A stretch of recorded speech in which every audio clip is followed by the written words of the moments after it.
we haven't talked much about the NL and AL Cy Young.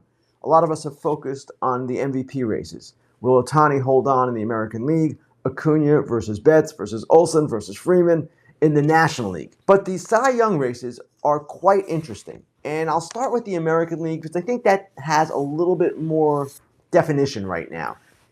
I'm a guy who likes innings when I look at the Cy Young races. Now, I know innings are not in vogue right now. Starters pitch 5 or 6 innings, that's it. But to me, that is what makes an innings eater even more valuable in this day and age.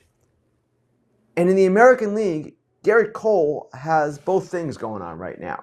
He's got the best ERA in the league, and he's also got the most innings of any starting pitcher or any pitcher in the league as well. He is the clear front runner. To me, he's a pretty obvious winner right now. You look at Sonny Gray, his ERA is close, innings are not.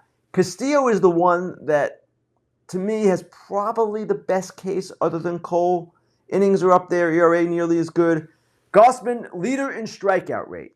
Also up there in innings. He's had some bad luck, of course, this season. He is a strong contender as well. And Framber Valdez, he's done some amazing things, but his ERA is more than a half run per 9 innings higher than Cole's.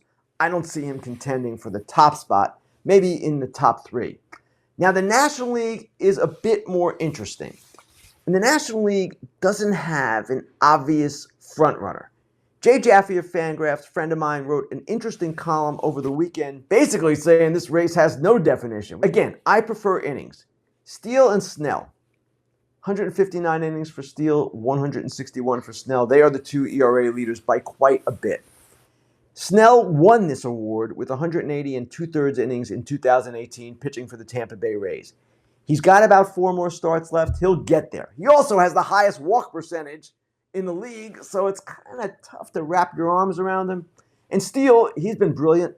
He might be the front runner right now, but his innings aren't what you can see right there, what Zach Gallen's are. And you wonder, is it going to be enough?